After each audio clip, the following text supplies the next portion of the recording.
Cela fait donc partie des belles histoires de ce confinement, puisqu'il aura fallu une pandémie mondiale pour qu'un secret de plus de 60 ans remonte à la surface, au large des côtes raphaéloises, dans les Alpes-Maritimes.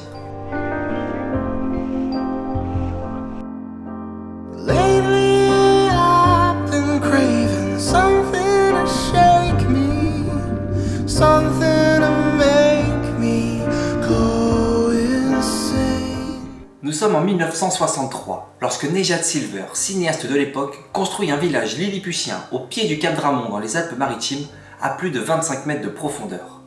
A noter qu'aujourd'hui on ne trouve quasiment aucune information sur cet homme, ni âge, ni nationalité.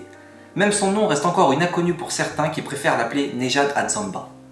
Pourtant, à en croire les dires des connaisseurs du lieu, cet homme fut une personnalité importante du cinéma des années 60. Ce qui devait sûrement être le cas pour que Disney lui confie un projet d'une telle ampleur durant 2 années.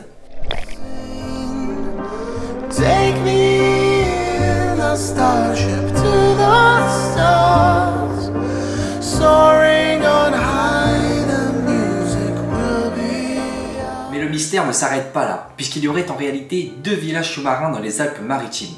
Celui-ci d'environ 100 mètres carrés et un autre au pied du Cap d'Antibes de plus de 1000 mètres carrés. Celui du Dramont serait en réalité le premier lieu choisi par le cinéaste car il offrait une visibilité idéale pour les caméras. Mais sa surface étant un peu trop restreinte, il décide d'en construire un autre à seulement quelques dizaines de kilomètres d'ici, 10 fois plus grand. On parle de plus de 200 constructions et 15 tonnes de matériaux qui auraient nécessité 6 ans de travaux et plus de 7000 plongées. Le film devait s'intituler L'enfant et la sirène, et les personnages principaux étaient des poissons multicolores et des poulpes. Ce sont aujourd'hui les seules informations que l'on possède sur le film, qui ne sera donc jamais réalisé. On entre dans le village en passant sous une arche naturelle où étaient jadis positionnées les caméras. Ensuite, on peut apercevoir différentes églises, chaumières et masures miniatures immergées depuis quasiment 60 ans.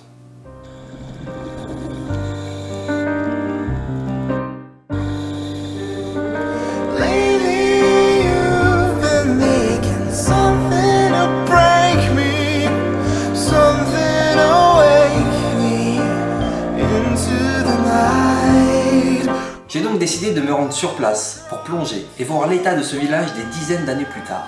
Mais j'en ai aussi profité pour me renseigner sur ce mystérieux projet auprès des habitués du coin. Et si les légendes et points de vue divergent quant à la création de ce lieu, il en ressort tout de même une information intéressante et intrigante. Un producteur américain serait venu à Saint-Raphaël ces derniers jours pour se renseigner sur ce mystérieux projet. Pour quelle raison ?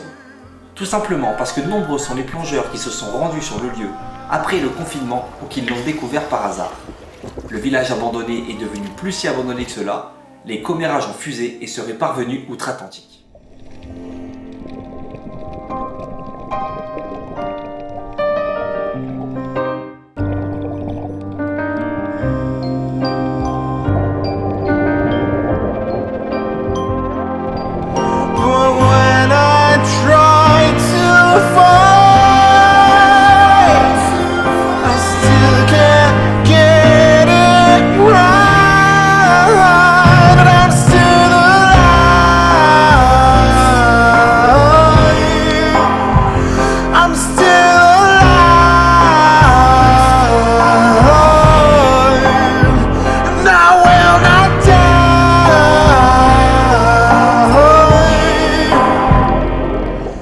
Certains disent qu'un nouveau projet pourrait se dérouler au pied du Dramont, d'autres que le projet initial pourrait voir le jour au Cap d'Antibes.